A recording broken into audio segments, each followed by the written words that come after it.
하나님의 거룩하심에 대한 부분을 우리가 스텝 1에서 함께 살펴보았고요. 그래서 이 거룩이라는 이 주제가 레위기의 큰 주제라 그랬죠. 그래서 이 레위기의 주제가 거룩이고 그 부주제가 뭐라 그랬습니까?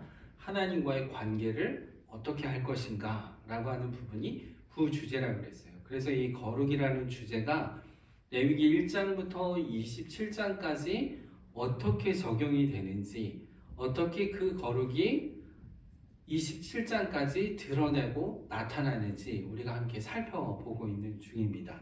그래서 레위기 1장부터 8장까지는 5대 제사에 대해서 이야기를 하고 있죠. 그래서 번제, 소제, 화목제, 속제제, 속건제에 대한 부분이 무엇이었는지, 그 제사가 거룩과 하나님의 거룩과 어떤 관계가 있는지 이런 부분에 대해서 우리가 함께 살펴보았습니다. 그리고 지난주에 8장부터 10장까지 제사장의 임무에 대한 부분을 우리가 함께 살펴보았는데, 제사장의 임무에 대해서 이야기를 할 때 큰 틀에서 우리가 먼저 살펴볼 것은 성막이 다 완성이 되었고 그 완성이 된 것을 하나님 앞에 봉헌하는 봉헌식과 함께 더불어서 행하는 것이 뭐라 그랬습니까? 제사장 위임식이라고 이렇게 말씀을 드렸습니다. 지난주에 제가 제사장 위임식에 대한 부분의 절차에 대한 부분을 이미 출애굽기에 이야기했다 그랬잖아요. 제가 지난주에 영상을 봤더니 출애굽기 39장이 기록되어 있다 그랬는데 제가 잘못 말했어요. 출애굽기 39장에 있는 게 아니고요. 29장에 있습니다. 10장이나 제가 막 뛰어넘은 것 같아요. 여러분, 출애굽기 26장에 보게 되면 하나님께서 성막을 어떻게 지으라 라고 하는 부분이 26장과 27장에 나와요. 그래서 규격은 어떻게 되며 재료는 무엇을 쓰며 어떻게 행하라는 것이 하나님께서 모세에게 말씀해 주십니다. 성막 지을 것에 대한 부분을. 그리고 28장에 가게 되면 제사장들의 옷 있잖아요. 의복. 옷도 어떻게 지을 것에 대한 부분을 쭉 말씀하고 있습니다.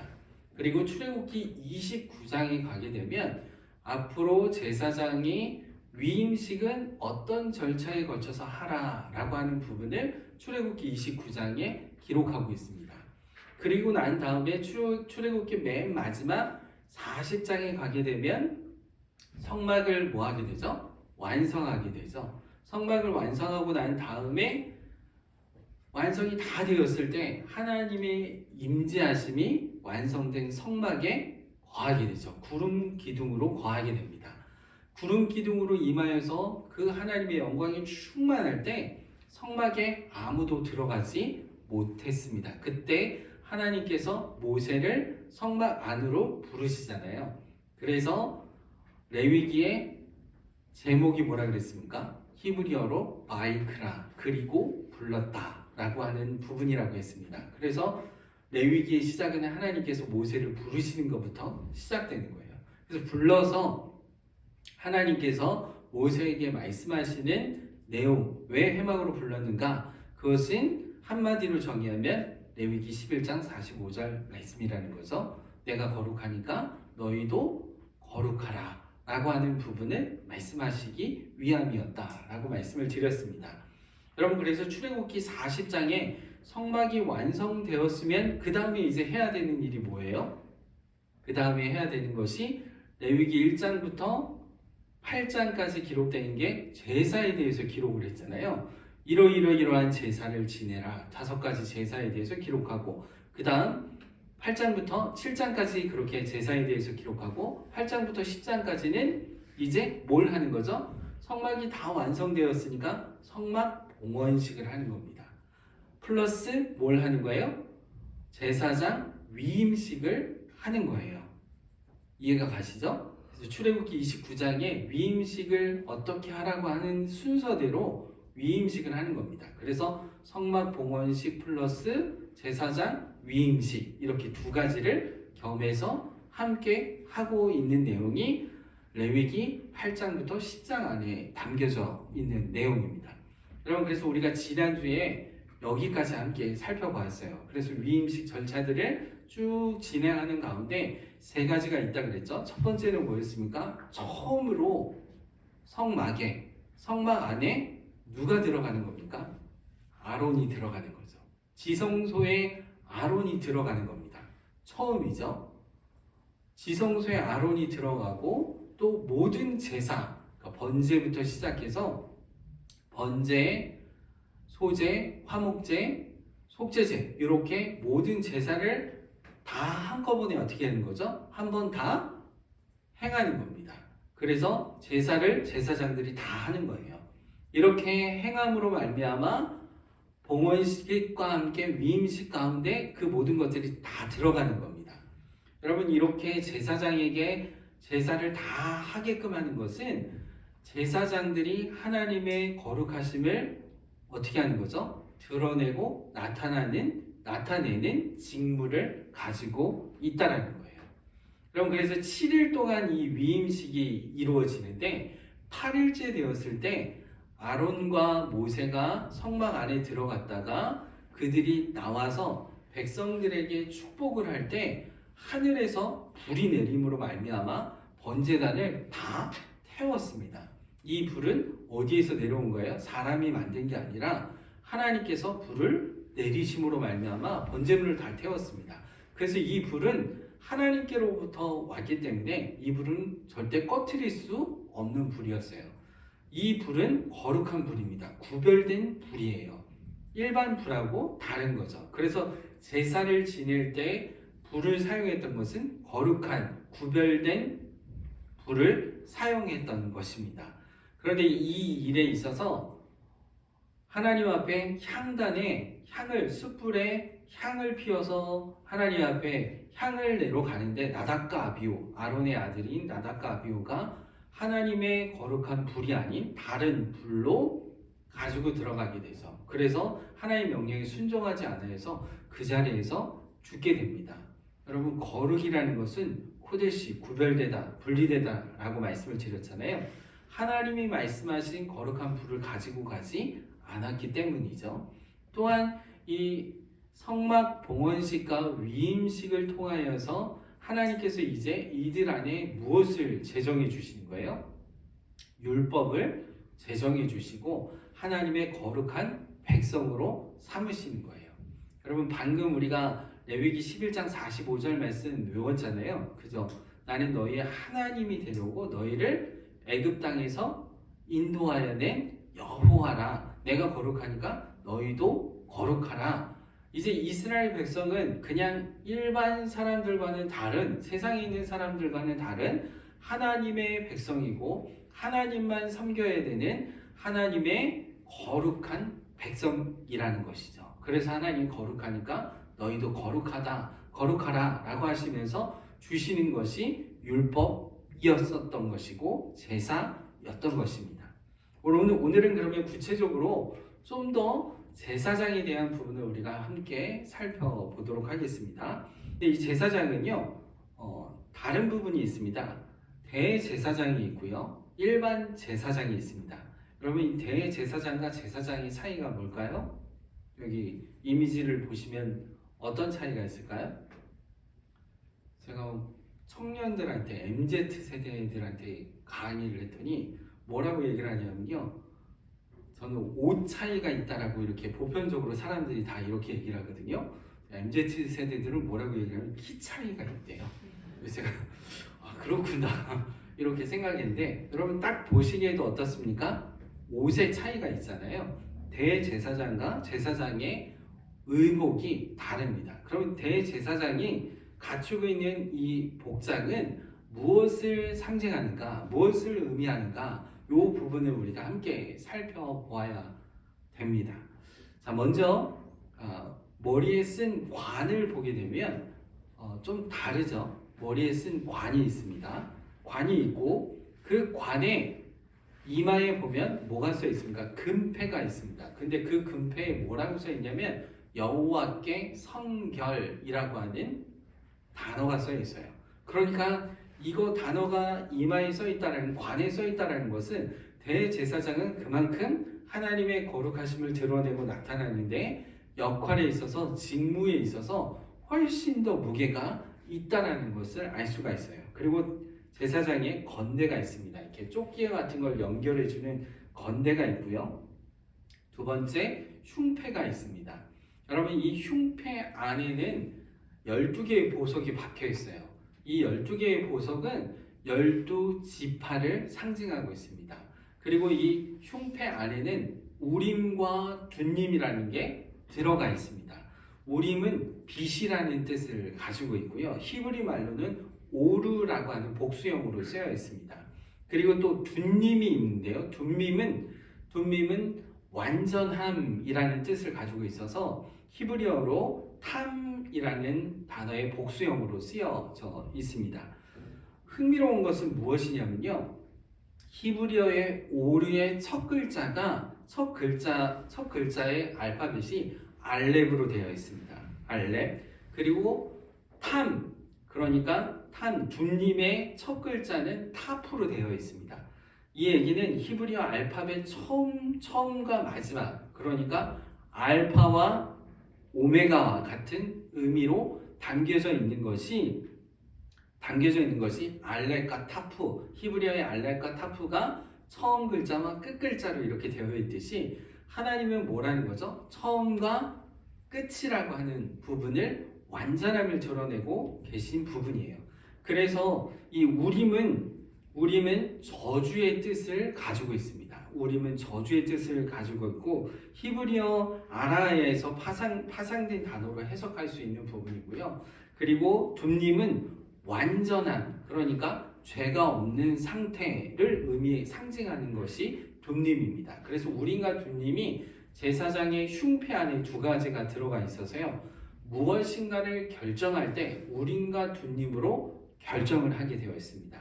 그러니까 대제사장은 하나님께 간구하고 어떤 일이 있을 때, 뜻을 구할 때 하나님께 기도하고 주님께 뜻을 구할 때 우림과 둔림을 통하여서 그것을 결정하게 되어져 있다라는 거예요. 그러니까 제사장의 뜻이 아니라 누구의 뜻을 구하는 거죠? 하나님의 뜻을 구하는 것입니다. 여러분, 우리는 그러면 어떨까요? 우리는 김태환 담임 목사님한테 가서 목사님 이게 하나님의 뜻이에요, 뜻이 아니에요 이렇게 묻습니까? 어떤 일이 있을 때마다 목사님 주머니 혹시 오리과 둔님이 있는 건 아니십니까? 좀 알려주시죠. 뜻을 알려주시죠. 물론 그럴 수 있습니다. 그러나 여러분, 우리는 지금 그렇지 않죠. 왜 그랬습니까? 이미 왕 같은 대제사장이라 우리에게 말씀해 주셨어요. 거룩한 제사장으로 우리를 예수 그리스도를 통하여서 우리에게 거룩한 자녀로 삼아 주셨죠. 그래서 우리는 개인적으로 우리 안에 누가 계세요? 하나님이 우리와 함께 계시죠. 성령 하나님과. 그래서 우리가 주님의 뜻을 구하는데 전혀 문제가 없습니다. 전혀 지장이 없어요. 내 개인적으로 하나님 앞에 예수 그리스도를 통해서 하나님의 거룩한 자녀가 되었기 때문에 하나님 앞에 뭐 하는 거죠? 기도하고 간구하고 주님의 뜻을 구할 수 있어요. 그런데 여러분, 종종 다른 부류의 사람들은 어떤 신령한 사람이 있다라고 생각을 합니다. 그래서 그 신령한 사람한테 가서 주님의 뜻을 구하고 묻는 사람들이 있습니다. 굉장히 신비적이죠. 주님 뭐라 그러시나요? 이번엔 서쪽으로 가라 그러나요? 아니면 이산을 동쪽으로 가라고 하나요? 말도 안 되는 것 같지만 거기에 완전히 마음을 다 쏟는 분들도 간혹 있어요.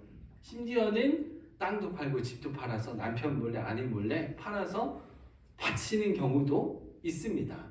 여러분, 우리가 잘 생각해야 되는 건 뭐냐면 하나님께서 사람과 사람 가운데에서 어떤 특정한 사람을 특별하게 만들어서 특별한 은사를 주셔서 하나님의 뜻을 직통 계시로 받는다, 그런 건 없습니다. 없어요.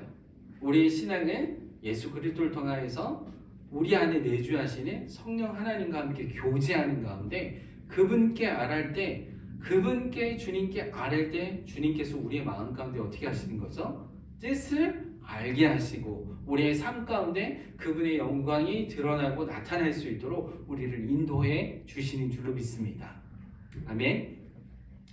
그리고 또 하나는요, 속옷인데요. 이 속옷은 출애굽기 28장 39절 말씀과 출애굽기 39장 27절 말씀에 있습니다. 요 속옷은 제사장들이 입는 옷입니다. 네, 이 얘기는 조금 더 이따가 할게요. 또 요 속옷과 관련된 부분인데요. 또 하나는 에봇입니다. 요 에봇, 조끼 같은 거 있잖아요. 요 조끼요. 요 조끼가 에봇인데요. 요 에봇에 뭐가 있는 거죠? 흉패도 있고 오림과 둔민도 다 있기 때문에 이 에봇은 누구만 입을 수 있는 거예요? 대제사장만 입을 수 있는 부분인 것입니다. 시간이 없어서 요거에 관련된 사울과 다윗의 관계 속에서 막 쫓길 때 에봇을 가져오는 그 부분에 있는 사건인데 그거는 넘어갈게요. 띠가 있고요. 그리고 겉옷이 있습니다. 그리고 맨 밑에 성류와 금방울이 있습니다.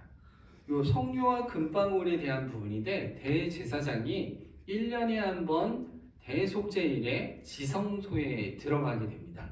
근데 우리가 잘못 알고 있는 것 중에 하나가 있습니다. 그게 뭐냐면 대제사장이 지성소에 들어갈 때 발목에 끈을 묶어가지고 들어간다라고 이야기를 합니다. 그리고 방울을 밑에 달아가지고 방울 소리가 들리면 지금 대제사장이 살아있구나. 지성소에 아무나 들어갈 수 없으니까요.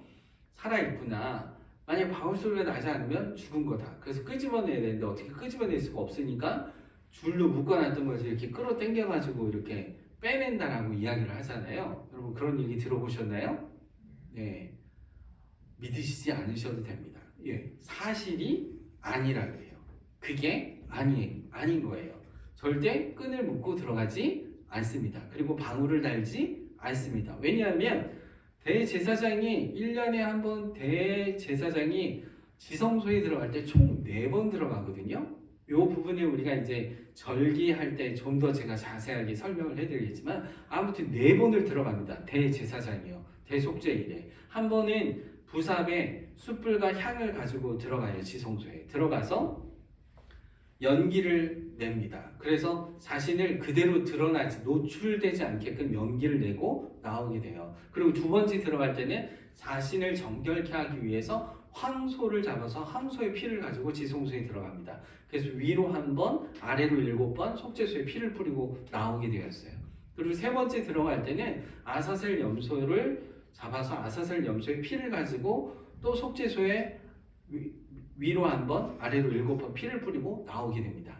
그리고 나온 다음에 다시 황소의 피를 지성소에 있는 회막에, 휘장에 이렇게 똑같이 동일하게 위로 한 번, 아래로 7번 피를 뿌리게 되어 있어요. 그리고 아사셀 염소의 피도 동일하게 휘장에 뿌리게 되어 있습니다. 그리고 금양단과 바깥 제단에는 황소와 아사셀 염소의 피를 섞어가지고 그 피를 바르게 되어 있습니다. 이렇게 하고 난 다음에 아사셀 염소를 광야로 또 이렇게 보내는 과정이 이렇게 있습니다.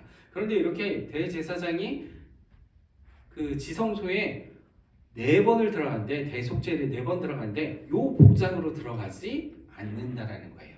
그게 아니라 속옷, 그러니까 특별한 아무것도 없는 특별하게 하얀 옷만 입고 들어가요. 근데 그 입고 들어가는 것도 그냥 들어가는 것이 아니라 한 번 들어갈 때마다 정결탕에 가서 몸을 깨끗이 정결케 하고 정결한 옷을 입는데 그 정결한 옷이 하얀색 속옷과 같은 옷이 있습니다. 그걸 입고 들어가기 때문에 방울이 달릴 일은 없어요. 그리고 이렇게 4번을 거쳐서 들어가는데 대제사장이 정결케 하지 않고는 결국 지성소에 들어갈 수가 없습니다. 그렇기 때문에 발목에 끈을 묶어서 들어가는 일은 절대로 있지 않은 부분인 거예요. 여러분 그래서 대제사장이 이렇게 평상시에는 이런 복장이 있습니다. 그럼 왜 이런 복장이 있을까요? 대제사장은요? 대제사장은 살아 움직이는 인격화된 성막이에요. 다시 한번 말씀을 드릴게요. 대제사장은요 살아있는 성막이에요. 그러니까 움직이는 성막입니다. 왜 그러냐 하면 대제사장과 성막은 동일체라는 거예요. 동일체라는 겁니다. 왜냐하면 그 재료와 만든 사람을 보면 알 수가 있어요. 처음에 제작자를 보면 대제사장의 옷을 만든 사람은 지혜로운 영으로 채운 자가 만들었습니다. 출애굽기 28장 3절 말씀에 나오는 부분인데요. 성막은 어떻습니까? 제작자가 하나님의 영이 충만한 자라고 기록되어 있어요. 출애굽기 31장 1절에서 11절 말씀에 기록하고 있습니다. 그러면 제작자가 어떻죠? 똑같아요. 지혜로운 영으로 채운 자, 하나님의 영이 충만한 자, 똑같습니다. 그리고 재료도요, 청색, 자색, 홍색실로 만들었고요. 성막도 역시 청색, 자색, 홍색실로 만들었습니다. 그리고 12지파에 대한 부분이 판결 흉패가 아까 보석 12개 있다고 그랬잖아요. 판결 흉패 안에 12지파에 상징하는 부분이 들어가 있습니다. 성막은요, 진설병이 있는데 진설병은 떡상입니다. 떡상에 12개의 떡이 있습니다. 이것은 이스라엘 12지파를 상징하고 있는 부분이에요. 동일하죠. 그리고 하나님의 말씀이 우림과 둠림 안에 들어가 있죠. 그리고 성막에는 십계명 돌판이 지성소의 안에 지성소 속죄소 안에 십계명 돌판이 들어가 있습니다. 그리고 기름 부음도요. 출애굽기 30장과 레위기 8장 12절 말씀에 보면 대제사장을 기름 부어서 세우게 됩니다. 그리고 출애굽기 30장에서 레위기 8장이 동일하게 성막도 기름을 붓게 되어 있습니다. 피 뿌림은요. 출애굽기 29장 위임식 절차에 대한 부분을 얘기를 할 때 피를 귓뿌리에 바르고 손에 바르고 이런 부분들이 나오게 돼요. 레위기 8장에도 나오게 되죠. 출애굽기 성막도 역시 마찬가지입니다. 출애굽기 29장과 레위기 8장에 성막도 동일하게 피를 뿌리는 부분이 있습니다. 그리고 제사장은 항상 축복을 하게 됩니다. 여러분 제사장이 축복을 하는데 어떻게 하냐면요. 저는 이게 잘 안 되는데 히브리 말로 쉰이라고 그래요. 쉰. 그래서 이게 손이 제가 이게 잘 안 돼요. 이렇게 되면 이게 히브리어 단어 쉰이거든요. 이렇게 해가지고 이렇게 저는 왜 안 되는지 모르겠어요. 하여튼 저희 아이들이 이게 너무 잘 되는데 쉰 하면서 이렇게 하나님의 축복을 하는 역할이 대제사장입니다. 여러분 그래서 제사장이 축복했을 때 대제사장의 아론이 축복했을 때 하늘에서 불이 내려서 제단을 불살랐잖아요. 대제사장이 축복의 역할이 있습니다. 성막에도 보게 되면 금초대가 있습니다. 7 금초대가 있는데 거기에 보면 시편 67편 1절에 7절 말씀에 축복문이 한 절씩 이렇게 기록되어 있습니다. 그래서 우리가 보았듯이 대제사장과 성막은 동일체입니다. 그러니까 대제사장은 움직이는 뭐죠? 성막이에요. 거룩한 성막입니다. 그래서 여러분 대제사장은 함부로 대할 수가 없게 되었던 거죠. 여러분 그래서 사도 바울 당시에 바울이 어떻게 했습니까? 악한 말을 하는도다 저 입의 말을 치라 이렇게 얘기를 하니까 뭐라고 그럽니까? 네가 대제사장에게 그런 말을 하느냐? 그러니까 바울이 뭐라고 합니까? 난 대제사장인지 몰랐다 라고 이렇게 말할 만큼 대제사장의 그 권위는 하나님과 함께하는 성막과의 같은 비중의 역할을 하는 그런 부분이 담겨져 있다는 것입니다. 이해가 가시죠? 이렇게 우리가 레위기 8장부터 10장까지 제사장의 임무에 대한 부분을 함께 살펴보았습니다. 더 나누면 좋겠지만 제가 나가야 할 분량이 있기 때문에 오늘 여기서 이렇게 하도록 하고요. 그 다음 중요한 부분이 레위기 11장부터 15장까지의 정결법이 있습니다. 여러분 이 부분이 매우 중요한 부분인데 거룩과 굉장한 관련이 되어 있는 부분입니다. 이 부분을 우리가 짧게나마 함께 살펴볼 텐데요. 레위기 11장에서 15장까지는 정결법에 되어 있는데 구체적으로 정결한 것과 부정한 것에 대한 규례가 나타나 있지요. 그래서 피조물 가운데 정결한 것과 부정한 것이 무엇인지 11장 1절에서 47절에 말씀하고 있고 아기를 낳은 여인의 정결법에 대해서, 아성 피부병과 정결법에 대해서, 남성과 여성의 생식기와 관련된 유출병에 대한 부분을 기록하고 있는 것이 11장부터 15장까지의 내용입니다. 그럼 우리가 본격적으로 정결법에 대한 부분을 우리가 함께 살펴보려고 하는데요. 보편적인 세계관과 유대인의 세계관 이렇게 나와 있는데, 여러분 이 보편적인 세계관은 뭐냐면 일반 세상을 말하고 있습니다. 세상에 있는 세계관은 뭐로 나뉘어지냐면 거룩한 것과 속된 것, 그러니까 부정한 것 이렇게 나뉘어져 있습니다. 다시 한번 말씀드릴게요. 보편적인 세계관, 이 세상에 있는 모든 세계관은 거룩한 것과 부정한 것 이렇게 두 개로 나뉘어져 있습니다. 그래서 거룩한 것은 누구죠? 하나님이시죠. 하나님입니다. 그리고 나머지는 다 뭡니까? 다 부정해요. 다 부정합니다. 이 세상에 있는 모든 것들은 다 부정합니다. 이게 보편적인 세계관이에요. 네. 그리고 유대인의 세계관에는 조금 다른 게 있는데요. 이렇게 나뉘어집니다. 거룩한 것과 속된 것이 두 가지로 나뉘어지게 됩니다. 하나는 정결한 것, 하나는 부정한 것 이렇게 나뉘어지게 됩니다. 그런데 성경은 보편적인 세계관에 대해서 말하지 않아요. 왜냐하면 다 똑같기 때문에. 다 똑같습니다. 하나님은 거룩하신데 인간이 타락한 이후에 모두가 다 어떻게 된 거죠? 부정하게 되었습니다. 정결한 것이 아무것도 없다라는 거예요. 그래서 성경은 보편적인 세계관에 대해서 다루지 않습니다. 그런데 레위기에 뭘 다루고 있느냐? 유대인의 세계관에 대한 부분을 다루고 있습니다. 그래서 거룩한 것은 분명 하나님이시죠. 그런데 속된 것에는 두 가지가 있는데 하나는 정결한 것, 하나는 부정한 것. 이렇게 유대인들의 세계관이 이렇게 나뉘어져 있다는 것입니다. 그러면 정결한 것은 무엇이고 부정한 것은 무엇인가? 이 부분을 우리가 함께 살펴봐야 되는데, 여러분 하나님은 분명 거룩하시죠. 이건 부인할 수 없는 사실입니다. 하나님은 거룩하세요. 그런데 하나님께서 처음에 피조물을 창조하실 때 피조물의 상태는 정결했을까요? 부정했을까요? 정결했겠죠. 하나님이 처음에 사람을 창조했을 때 사람의 존재는 정결한 상태였습니다. 거룩한 상태가 아니라 정결한 상태였어요. 정결한 상태. 그러니까 죄가 없는 깨끗한 상태였다라는 거죠.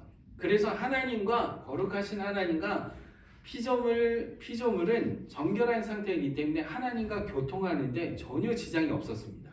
피조물인 인간이 처음 창조되었을 때 하나님과 소통하는데 관계하는데 전혀 문제가 없었다는 거예요. 그런데 인간이 스스로 어떻게 했습니까? 타락하게 되죠. 타락함으로 말미암아 인간의 정결은 어떻게 된 거죠? 깨졌습니다. 그리고 그 안에 뭐가 들어왔어요? 죄가 들어옴으로 말미암아 인간은 부정한 상태가 된 것입니다. 이해가 가시죠?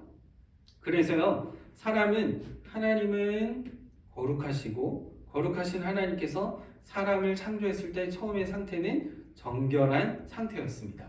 그런데 인간이 스스로 어떻게 했어요? 타락하게 되었죠. 타락함으로 말미암아 인간의 존재는 어떤 상태가 되었어요?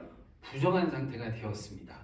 여러분 그러면 거룩하신 하나님의 속성에 대한 부분을 우리가 스텝 1에서 함께 살펴보았듯이 하나님은 이 거룩을 뭐로 나눈다 그랬어요? 의와 공의로 실현하시고 그것을 나타내신다 그랬잖아요. 그런데 인간이 정결한 상태에 있을 때는 하나님의 의와 공의에 있어서 하나님과의 관계하는데 전혀 문제가 없습니다. 그런데 부정한 상태가 되었으면 하나님은 부정한 자를 보게 되면 어떻게 하실까요?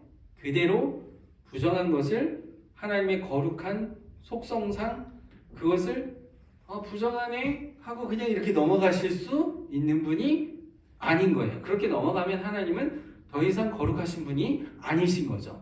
하나님은 부정한 것을 보면 어떻게 하시는 거예요? 공의대로 뭐 하시는 거죠? 심판하시게 되어 있습니다. 이해가 가시죠? 그래서 인간이 타락한 이후에 하나님 앞에 나아갈 수가 없어요. 나아가면 어떻게 되는 거죠? 공의대로 심판받아 죽어야 하는 것입니다.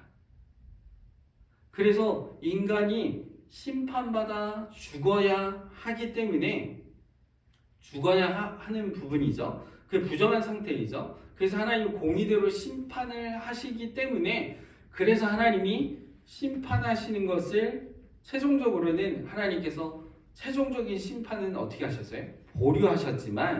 보류하셨어요.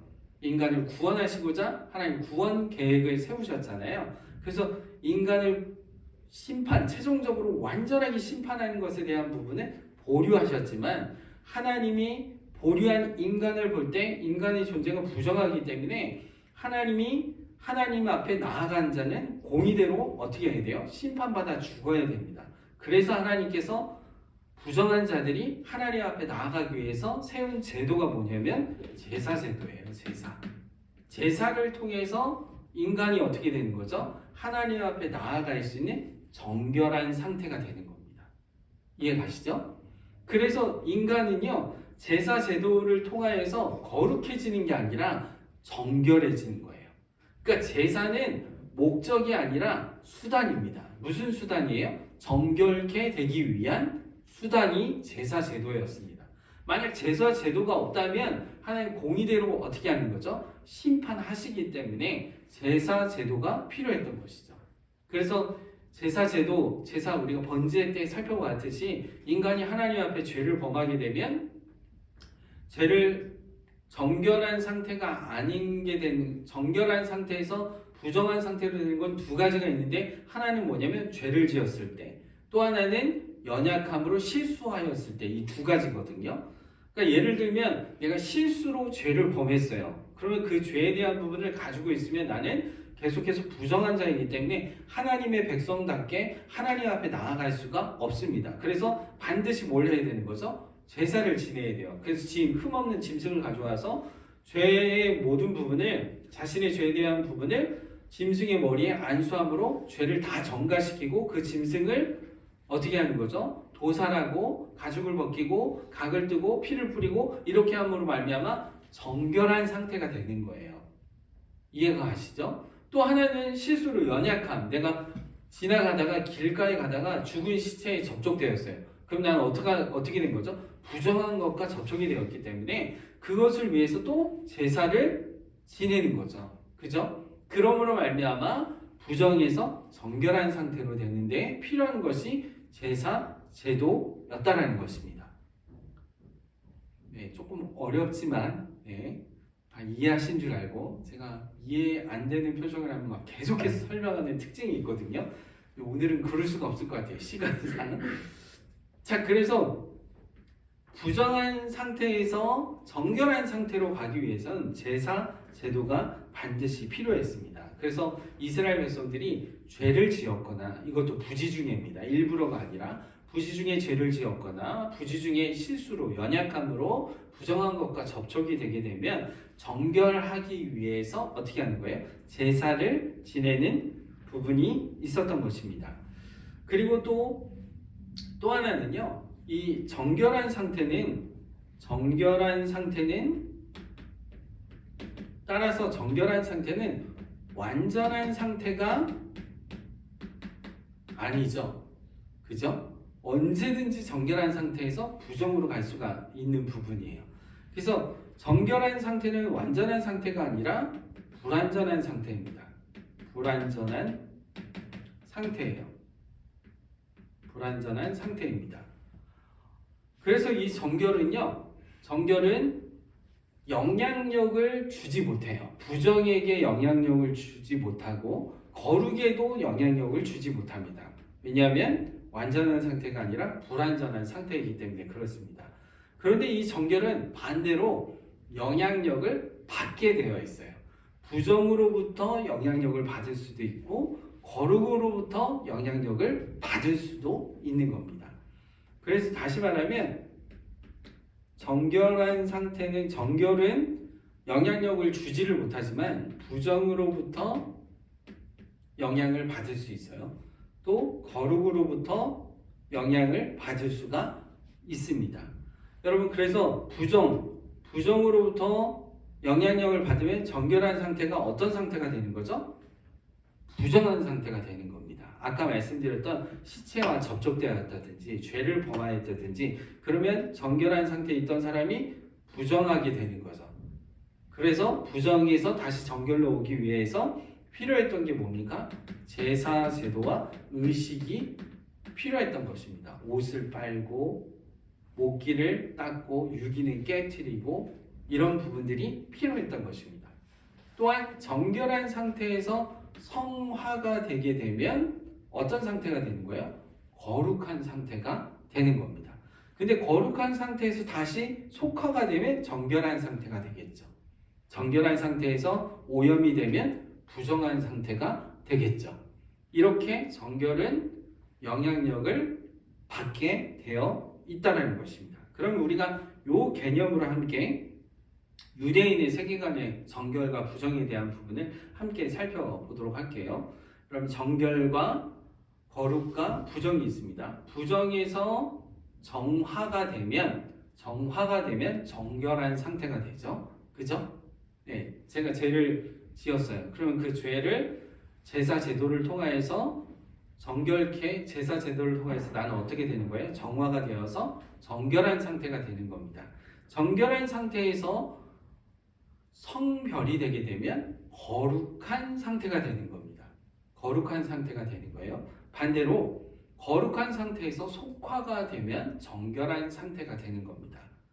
또 정결한 상태에서 오염이 되게 되면 부정한 상태가 되는 겁니다. 이게 유대인의 세계관 속에 있는 내용이에요. 그래서 우리 여기 말씀에 나오는 레위기 11장부터 15장까지 정결법에 관한 핵심의 내용은 여기에 해당하는 겁니다. 그래서 정결을 항상 유지하기 위해서 정결법이 있는 거예요. 이럴 때는 요렇게 하라. 요런 정결법을 행하라. 요럴 때는 요렇게 하라. 라고 하는 정결법에 대한 부분이 레위기 말씀에 있는 겁니다. 만약에 정결한 상태를 유지하지 않게 되면 부정한 상태가 되기 때문에 그렇습니다. 부정한 상태가 되면 하나님 공의대로 어떻게 하시는 거죠? 심판하시기 때문에 그렇습니다.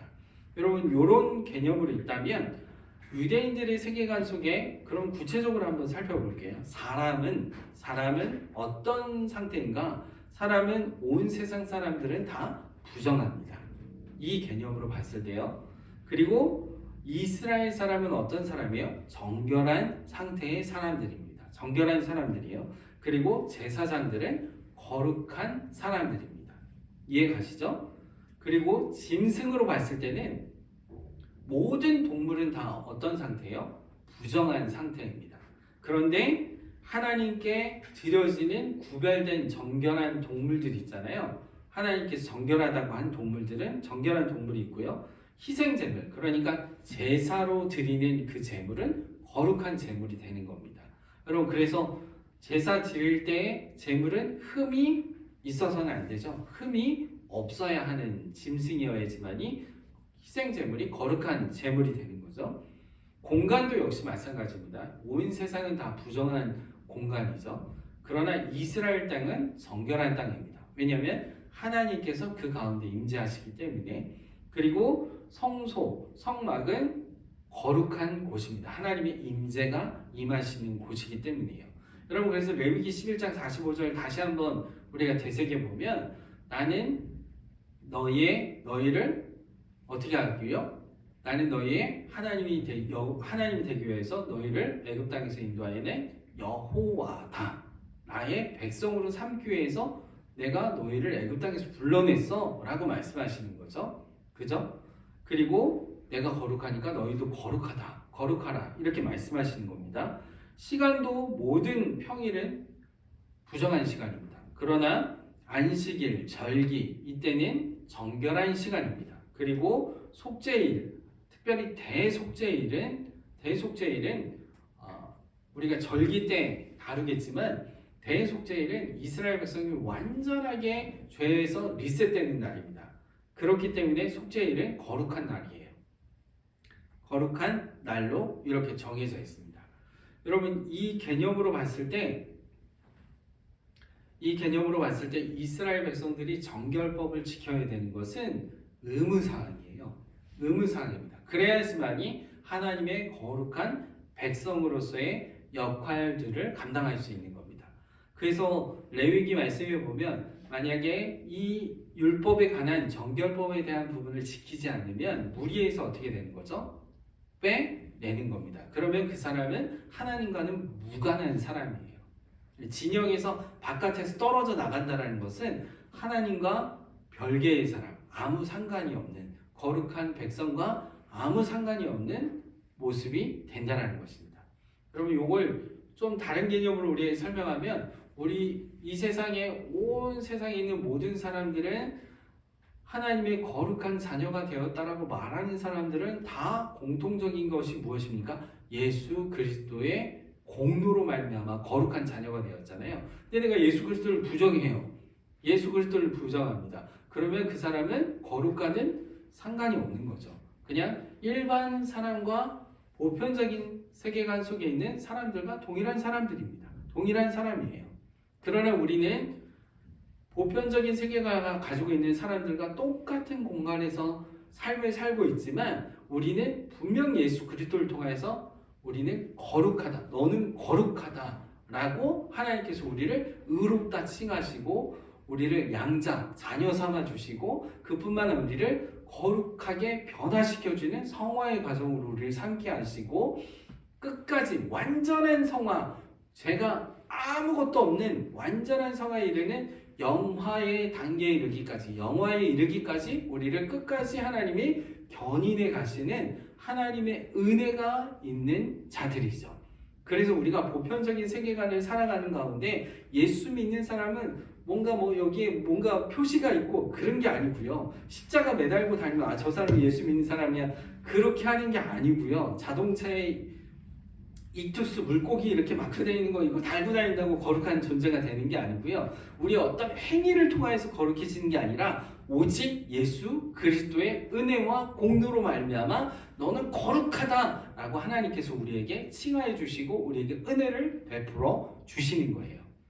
마치 이 구약의 정결법이 그대로 예수 그리스도께서 우리의 죄를 완전하게 속하여 주시는 정결해서 이제는 거룩으로 완전한 거룩으로 이루어 주실 것에 대한 예표로 레위기 안에 정결법을 그대로 담겨 놓으셨다라는 사실이에요.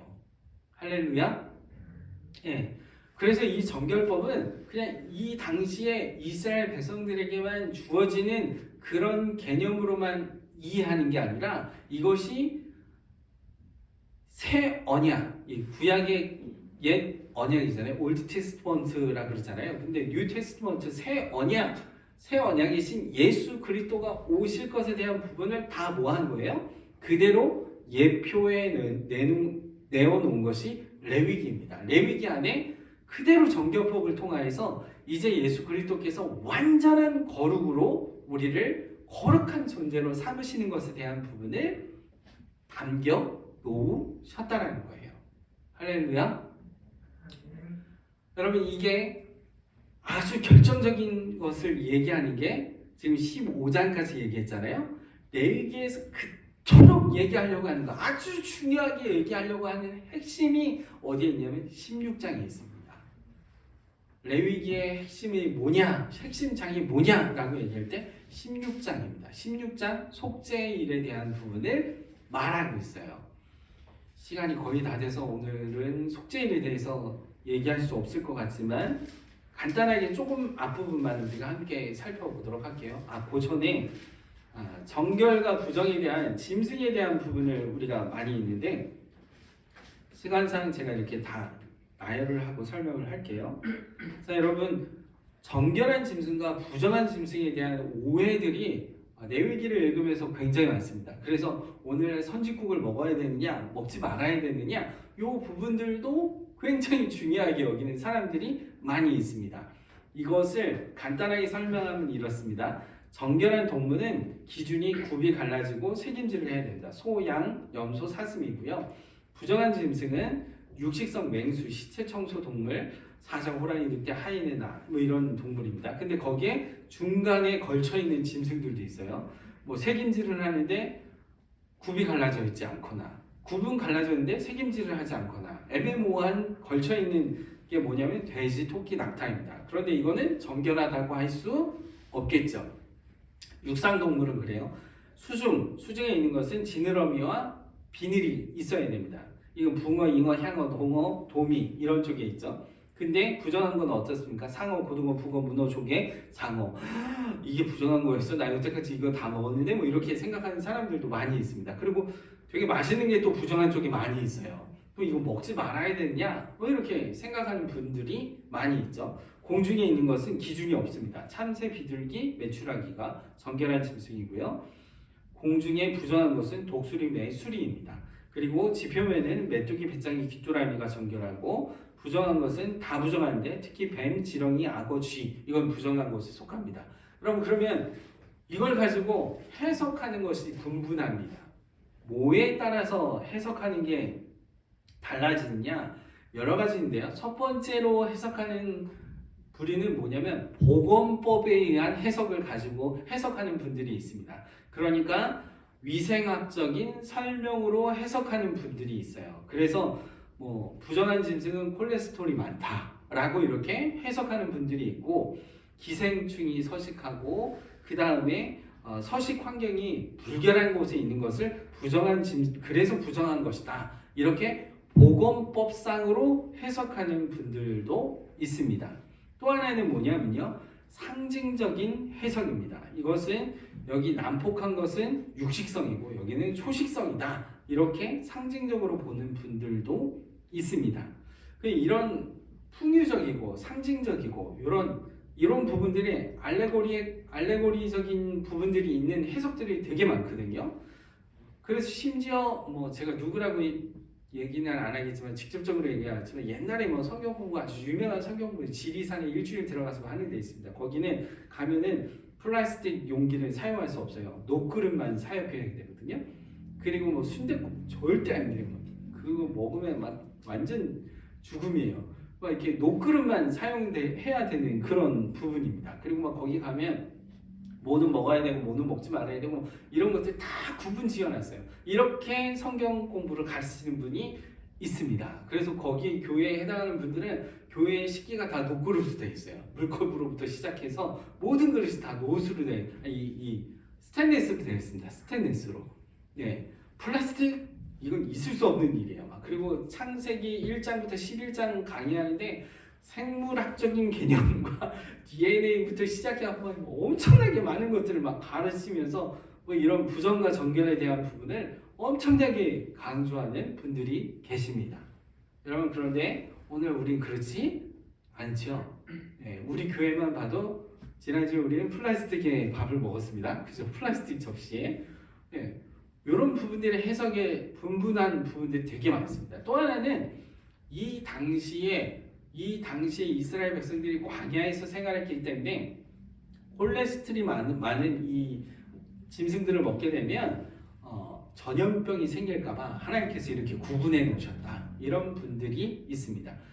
여러분 분명한 것은 레위기에 피채 먹지 말라고 했습니다. 피를 먹지 말라고 했습니다. 피는 뭐라고 했어요? 지난주에 생명의 상징이라고 그랬잖아요. 그럼 우리는 오늘날 피 먹으면 선지국, 순대 그 맛있는 순대 먹을 수도 없고 안 되겠네요. 이렇게 생각하는 분들이 많이 있습니다. 여러분 이 당시에는 피를 먹어서는 안 됐습니다. 분명 안 됐어요. 그런데 여러분 구약은 옛 언약이잖아요. 새 언약이신 예수님께서 오셔서 우리를 어떻게 하셨습니까? 예수 그리스도의 피로 말미암아 완전하게 우리를 뭐 하셨죠? 거룩하게 만드셨습니다. 더 이상 피에 대한 상징적 의미가 필요치 않아요. 우리 오직 예수 그리스도의 피로 말미암아 완전하게 거룩함을 받았기 때문에 더 이상 피의 생명의 상징인 피에 대해서 이걸 지키거나 이것을 행할 이유는 없는 거죠. 왜냐하면 예수 그리스도께서 이미 완전하게 이루셨기 때문입니다. 여러분 안심이시죠? 오늘 저녁에 가셔서 순대 드셔도 됩니다. 선짓국 드셔도 되는 거죠. 여러분 이런 여러 가지 분분한 해석이 있지만 우리는 분명한 건 뭐냐면 레위기를 통해서 알 수 있는 것은 레위기의 중심은 거룩이고 그 거룩을 이루는 데에는 이루기까지 예수 그리스도께서 완전하게 이루시는 것을 예표해 놓은 것이 레위기라고 말씀을 드렸습니다. 그래서 거룩에 대한 개념을 우리가 각 장에서 계속해서 살펴보고 있잖아요. 우리의 거룩의 근거는 우리의 행위가 아니라 어떤 우리의 수준이 아니라 무엇을 돌을 닦고 수행하는 것에 있는 것이 아니라 우리는 오직 우리를 거룩하게 하시는 분은 예수 그리스도이심을 우리가 기억하고 예수 그리스도 안에서 우리가 완전한 거룩한 자녀로 하나님께서 우리를 칭하여 주신 그 은혜를 기억하며 주님 앞에서의 거룩한 백성으로서의 삶의 모습입니다. 그러므로 말미암아 우리의 생명은 누구와 연결되어 있어요? 예수 그리스도와 연결되어 있습니다. 이것은 내게 어떤 환난이 와도 심지어 목숨이 위태로운 상황이 온다 할지라도 내 생명이 다하는 그날 그 순간까지 침이 꼴깍 넘어가는 숨이 딱 막히는 그 순간까지도 나는 누구와 결탁되어 있습니까? 예수 그리스도와 연결되어 있는 거룩한 존재, 영생을 얻은 자, 영원한 소망을 가진 자, 그 자로서 주님과 함께 동행하는 하나님의 거룩한 백성인 줄로 믿습니다. 그래서 우리는 내가 거룩하니까 너희도 거룩하라. 이 말씀은 내가 이루는 것이 아니라 주님이 이루신 줄로 믿습니다. 아멘이시죠?